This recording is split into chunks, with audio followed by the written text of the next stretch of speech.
Good morning students, today we will discuss about the next topic that mean the oxidation reaction. बेटा हमने previous lecture में हमने बेटा पहले ही पढ़ लिया है, इसके दो रिएक्शंस पढ़ लिए। आज हमने दो और पढ़ना है और उसके बाद ये वाला टॉपिक फिनिश है। ठीक है बेटा, ऑक्सीडेशन रिएक्शन में क्या होता है एक चीज याद रखना। एल्डिहाइड को अगर हम फॉर्मूले वाइज देखें तो एल्डिहाइड और कीटोन का फॉर्मूला अलग अलग होता है। कीटोन के दोनों तरफ अल्काइल ग्रुप लगा होता है और एल्डिहाइड के एक तरफ एक हाइड्रोजन लगा होता है, एक तरफ अल्काइल ग्रुप लगा होता है। याद रखना ऑक्सीडेशन रिएक्शन एल्डिहाइड में इजीली हो जाता है। जैसे एल्डिहाइड को आप ऑक्सीडेशन रिएक्शन कराओगे वो कार्बोक्सिलिक एसिड बना देगा, बट सेम नहीं होता किसके केस में, कीटोन के केस में। ठीक है, कीटोन इजिली ऑक्सीडाइज नहीं होता। उसको ऑक्सीडाइज करने के लिए बेटा हमें ड्रास्टिक कंडीशन का मतलब क्या होता है कि इस मतलब क्या है कि एल्डिहाइड को आप सिंपली ऑक्सीडाइज करोगे तो वो कार्बोक्सिलिक एसिड बना देगा, बट इसके लिए आपको कंसंट्रेटेड एसिड्स चाहिए। मतलब क्या है कि अगर आप कीटोन को ऑक्सीडाइज करना चाहते हो आपको ड्रास्टिक कंडीशन मतलब पावरफुल ऑक्सीडाइजिंग एजेंट चाहिए, बट प्रीवियस वाले में इजीली होता है। इसमें देखो पावरफुल कंसंट्रेटेड नाइट्रिक एसिड हमने यूज किया, फिर देखो आपके पास दो प्रोडक्ट बना, एक तो एसिडिक और एक फॉर्मिक एसिड। एक रूल होता है, पॉपअप रूल बोलते हैं उसको। उसमें क्या होता है, कभी भी अगर when we have unsymmetrical alkenes, अब सिमेट्रिकल और अनसिमेट्रिकल का मतलब आपको पता है ना। सिमेट्रिकल मतलब दोनों तरफ सेम ग्रुप लगे हो। अगर मान लो दोनों तरफ CH3 लगा होता तो वो सिमेट्रिकल था। अगर एक तरफ CH3 और एक तरफ मतलब कि अलग लगाओ, मतलब एक R मिथाइल है एक प्रोपाइल है, अगर अलग अलग R ग्रुप लगे हैं तो वो कौन से अनसिमेट्रिकल अल्कीन। तो इसमें क्या करना है, अगर अनसिमेट्रिकल कीटोन आ जाए हमारे पास, ठीक है, तो अगर उसमें क्लीवेज हो, क्लीवेज का मतलब बॉन्ड ब्रेकिंग हो, तो बॉन्ड ब्रेकिंग हो तो कीटोन किसके साथ जाएगा। ठीक है, वो हमें ये वाला रूल बताता है कि जो कीटो ग्रुप है वो बेटा उसके साथ जाएगा जिसके पास मतलब कम कार्बन है, यानी कि स्मॉलर अल्काइल ग्रुप के साथ जाएगा। इसका मतलब क्या है कि अगर मैं इस रिएक्शन में देखूं तो इसमें देखो बेटा क्लीवेज, सेम रिएक्शन को दो बार दिखा रहे हैं, एक में बी क्लीवेज कर रहे हैं, एक में ए क्लीवेज कर रहे हैं।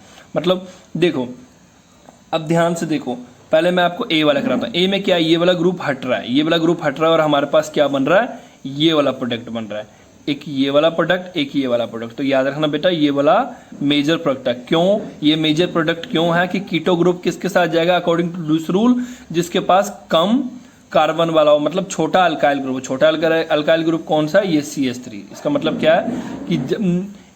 क्या है कि ये वाला बेटा मेजर प्रोडक्ट बनेगा। इसी तरह इस रिएक्शन पे जो इसमें क्या है, CH3 जा रहा है, तो एक ये प्रोडक्ट बन रहा है, एक ये प्रोडक्ट बन रहा है, और ये के बेटा क्या है, ये माइनर प्रोडक्ट है। क्यों माइनर प्रोडक्ट है, क्योंकि इसमें CH3 लीव कर रहा है। अगर CH3 लीव कर रहा है तो ये आपस में मिलकर माइनर प्रोडक्ट बनाएंगे। बट यही ए वाले में क्या है, ए वाले में ये बड़ा वाला अल्काइल ग्रुप जा रहा है, तो हमें अब ऐसे ही पता है कि हमारे लिए फेवरेबल क्या है, छोटा वाला अल्काइल ग्रुप हमें चाहिए कीटो ग्रुप के साथ, बस वो मिल रहा है तो मेजर प्रोडक्ट बन रहा है।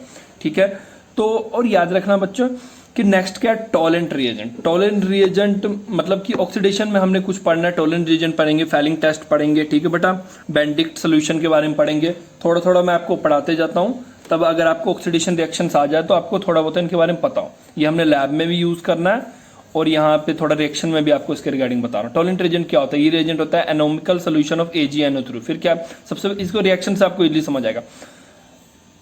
AgNO3 लोगे, उसमें NH4 अमोनियम हाइड्रोक्साइड लोगे, ठीक है, ये लिया अमोनियम हाइड्रोक्साइड लिया, इन दोनों को मिलाओगे तो आपको पास क्या आएगा, Ag2O का प्रेसिपिटेट बन जाएगा। ठीक है, फिर इसमें क्या करना, फर्दर उसमें से क्या करना, हम फिल्टर करते हैं, प्रेसिपिटेट अलग करते हैं, ठीक है, फिर क्या करते हैं उसमें हम दोबारा ये NH4OH मिलाते हैं, और वो जो सोल्यूशन बनता है ना दोबारा प्रेसिपिटेट, मतलब प्रेसिपिटेट को NH4OH में मिलाने को, उस सोल्यूशन को बोलते हैं टॉलेंट रिएजेंट। तो देखो बेटा, आप मान लो कि ये एल्डिहाइड है, एल्डिहाइड को टॉलेंट रिएजेंट के साथ रिएक्ट कराओगे तो आपके पास क्या बनेगा, सिल्वर, आपके पास ये वाला प्रोडक्ट आएगा। ठीक है, तो याद रखना बेटा इस टेस्ट को बोलते हैं सिल्वर मिरर टेस्ट। क्या बोलते हैं, सिल्वर मिरर टेस्ट।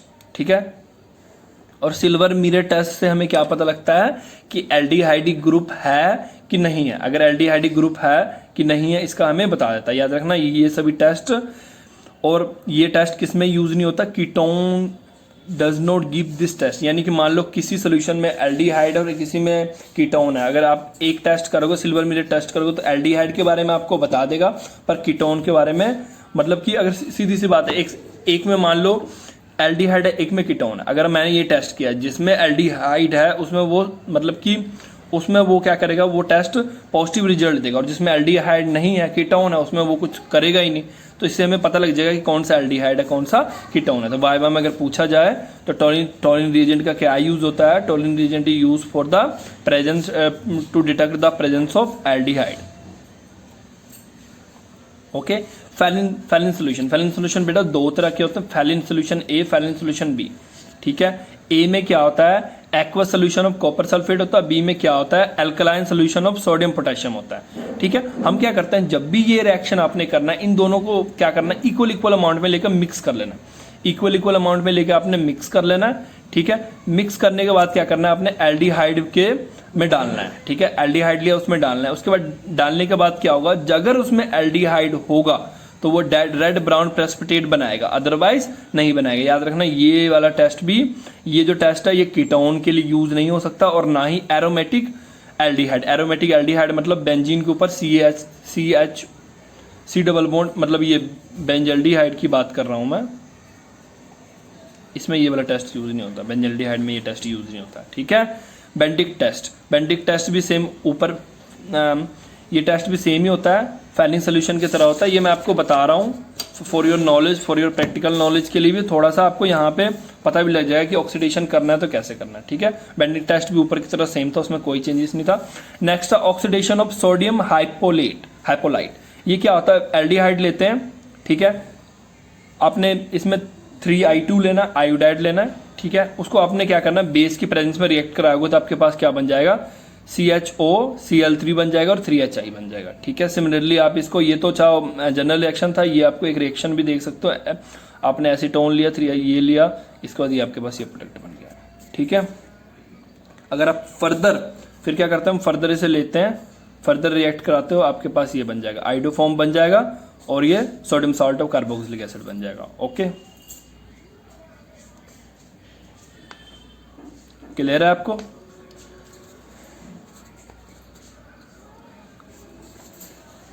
अब इसके बाद मैं यहाँ होल्ड कर रहा हूँ, आप यहाँ से स्क्रीनशॉट ले लेना, अगर आपने ये पढ़ना है तो पढ़ सकते हो। ठीक है, इसके बाद नेक्स्ट है आइडोफॉर्म टेस्ट है, ये भी आपने अगर पढ़ना है तो पढ़ सकते हो, मैं होल्ड कर रहा हूँ। ठीक है, रिडक्शन ऑफ अल्कोहल। ठीक है, ऑक्सीडेशन पढ़ लिया हमने। ठीक है बेटा, अगर ऑक्सीडेशन के बारे में आ जाएगा तो आपको, अगर मैंने इनफ बता दिया, जरूरी नहीं होता कि अपने सारा करना पेपर के लिए, आप मतलब कि 3 के नंबर के अकॉर्डिंग प्रिपेयर कर लो, 2 नंबर या 3 नंबर के अकॉर्डिंग 2-3 रिएक्शंस बस लर्न करके रखा करो, अपने नोट्स बनाते जाओ साथ साथ। एंड प्रॉब्लम आता है नोट्स बनाने में तो मेरे से पूछ लिया करो। Okay, reduction of aldehyde and ketone, मैं ट्राई करूंगा कि आपको नोट्स भी इसका प्रोवाइड करा दूं।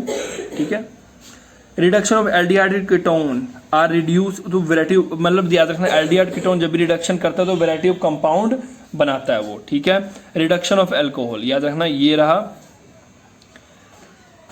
ये देखो बेटा, जब भी रिडक्शन टू अल्कोहल मतलब एल्डिहाइड या कीटोन को जब भी आप इन प्रेजेंस, ये सभी कैटलिस्ट होते हैं या रिड्यूस करने वाले, lithium aluminium hydride, sodium borohydride बोलते हैं। ठीक है, ये आपको 2 तरह से लिखे आ सकते हैं, LAB भी लिख सकता है, LAH भी लिख सकता है, लिथियम एल्युमिनियम हाइड्राइड बोलते हैं, NBH भी लिखते हैं। समटाइम ये अपने सिस्टम से शॉर्ट फॉर्म में भी लिख देते हैं, lithium aluminium hydride, sodium borohydride बोलते हैं इसको। और ये H2 निकल, प्लेटिनियम और प्लेटिनियम के प्रेजेंस में ये क्या बनाता है, अल्कोहल बनाता है। ये रिएक्शंस है, चाहे इसमें एल्डिहाइड लो, कीटोन लो, और इवन ये छोड़ो आप इसमें साइक्लिक, मतलब कि एरोमेटिक ग्रुप तो नहीं बोलूंगा इसको, मैं साइक्लिक ग्रुप बोलूंगा, क्योंकि एरोमेटिक होता तो इसमें डबल बॉन्ड होता है। साइक्लिक ग्रुप लोगे, सोडियम बोरोहाइड्रेट इतना ज़्यादा स्ट्रॉन्ग रिडक्शन करता है कि ये अल्कोहल में कन्वर्ट कर देता है। ठीक है, याद रखो, ये यहाँ बेटा ये एक बार पढ़ लेना। ठीक है, it may be noted that the all the above reducing agent, ये जो आपको पढ़ाया मैंने, are very effective reducing agent है। ठीक है, और याद रखना, lithium aluminium hydride much reactive than sodium borohydride, 2 number में आ सकता है। while lithium borohydride is much reactive to sodium borohydride, it is not only reducing aldehyde or ketone but also reduce the acid chloride, amide, nitriles, ester compound etc. ठीक है, sodium borohydride reduce only, मतलब कि lithium borohydride इतने सारी चीजों को reduce करता है, बट सोडियम बोरोहाइड्राइड सिर्फ एल्डिहाइड और कीटोन और ये 2 चीजें रिड्यूस करता है। इस करके क्या होता है, ये ज्यादा पावरफुल होता है, ये कम पावरफुल होता है। इसका रिएक्शंस आपने देना तो ये दे सकते हो, मतलब ठीक है। तो इसके बाद है नेक्स्ट रिडक्शन ऑफ हाइड्रोकार्बन्स। ठीक है, मैं आपको 5-5, 6-6 तरीके रिएक्शंस करवा रहा हूँ, बट आपको जरूरी नहीं है कि अपने सारा करना एग्जाम के लिए। आप अपने अकॉर्डिंग 2-3 नंबर के अकॉर्डिंग अपना नोट्स प्रिपेयर करो। मैं भी आपको नोट्स सेंड करूँगा, टेंशन मत लो। आप मिला लेना नोट्स दोनों में। अगर कोई मतलब आपको समझ नहीं आएगा या कोई प्रॉब्लम हो रहा होगा नोट्स बनाने में, तो मेरे से पूछ लेना, मैं बता दूँगा। ओके, एल्डिहाइड मतलब रिडक्शन करेंगे तो हाइड्रोकार्बन बन जाएगा ये वाला। मतलब हाइड्रोकार्बन मतलब simple carbon hydrogen single bond वाला कंपाउंड बन जाएगा। ठीक है, ये इसकी रिएक्शंस है। इसके बाद ये देखो बेटा, इसे बोलता है क्लिंसन रिडक्शन। ठीक है, तो क्लिंसन रिडक्शन का ये कोई एक रिएक्शन कर लेना। वैसे तो ये मैंने बहुत देखा नहीं है एग्जाम में, बट अगर बुक में दिया हुआ तो पूछ सकते हैं बेटा, पूछ सकते हैं अगर बुक में दिया। तो क्लिंसन रिडक्शन हो गया, वॉन किस्नर रिडक्शन हो गया, ये इंपॉर्टेंट होते हैं, ये दोनों इंपॉर्टेंट है, पूछा जा सकता है क्लिंसन रिडक्शन और वॉन किस्नर रिडक्शन। तो ये रिएक्शंस आपको आने चाहिए एज इट इज आपको एज इट इज लिखना पड़ेगा, 1 या 2 नंबर में आएगा। तो इसके बाद आ गया मिसलेनियस रिएक्शंस। ठीक है, मिसलेनियस रिएक्शन में क्या, पहला रिएक्शन है एडोल कंडेंसेशन रिएक्शन। अब देखो, aldehyde and ketone containing at least 1 alpha hydrogen. Alpha hydrogen आपको पता है ना क्या होता है, जो ये ग्रुप होते हैं ना, इसके बाद जो कार्बन आता है ना, ठीक है, कार्बन पे जो पहला हाइड्रोजन होता है ना, उसे अल्फा हाइड्रोजन कहते हैं। ठीक है, मान लो अल्फा बीटा हाइड्रोजन आपको देखना सिखा देता हूँ। मान लो ये है, ठीक है, ये अल्फा कार्बन बीटा कार्बन, इसे बोलते हैं गामा कार्बन। इसका जो पहला हाइड्रोजन होता है अल्फा हाइड्रोजन होता है।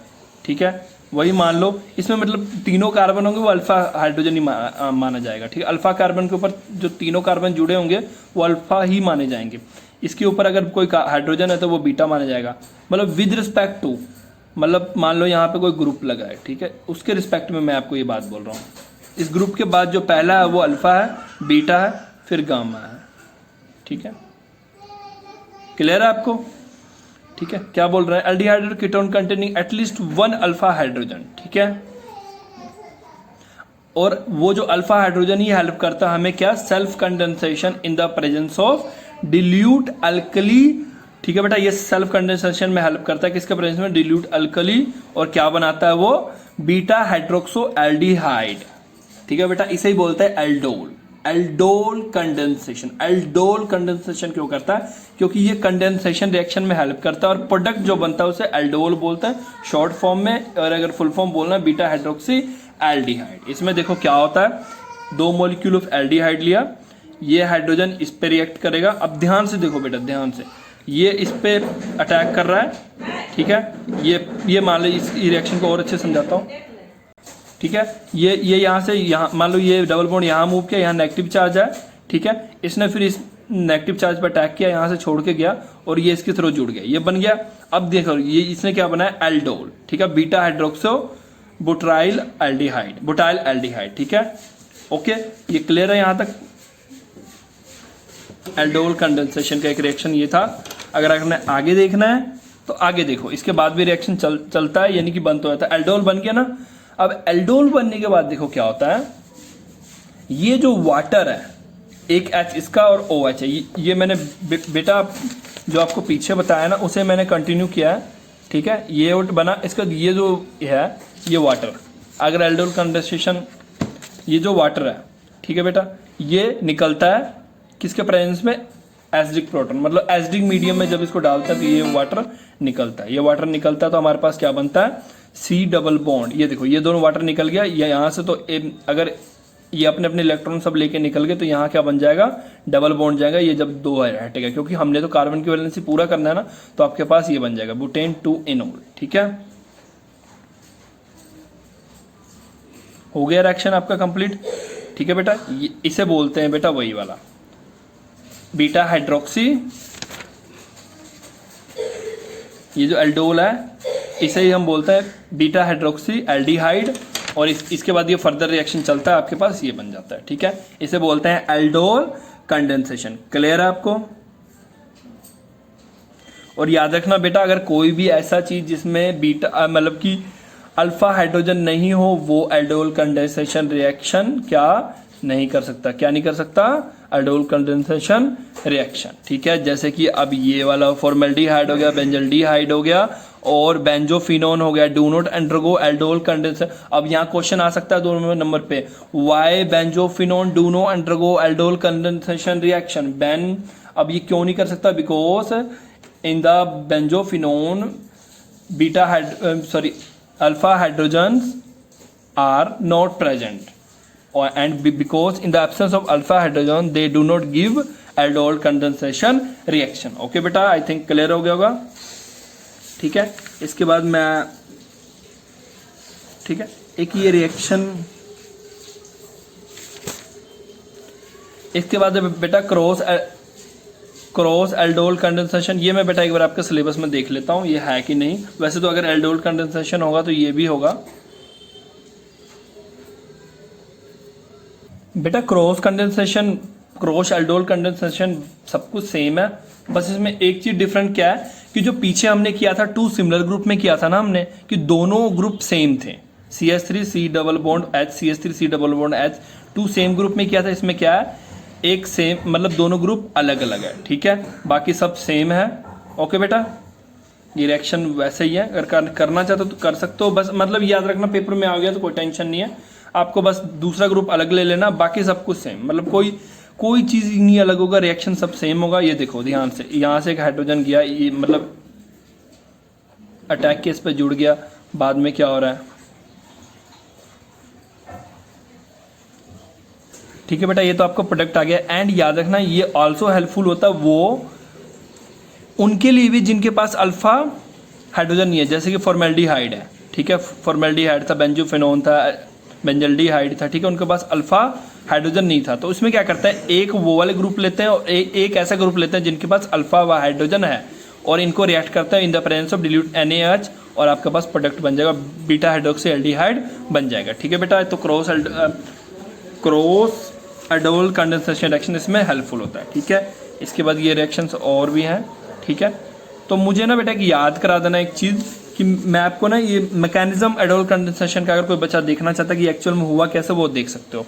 इसके बाद है क्लेंसन कंडेंसेशन, ठीक है बेटा। ये रिएक्शन ये पूछ लेते हैं समटाइम, इसमें आपको कुछ नहीं करना है, ये आपको रिएक्शंस फर्दर ऐसे ही याद करना पड़ेगा आपको, ठीक है। ये आपको मैं वीडियो होल्ड कर रहा हूँ, ठीक है। रिएक्शन चलो मैं नेक्स्ट वीडियो में आपको करवा दूंगा ये थोड़ा सा डिटेल में। Okay, thank you for today.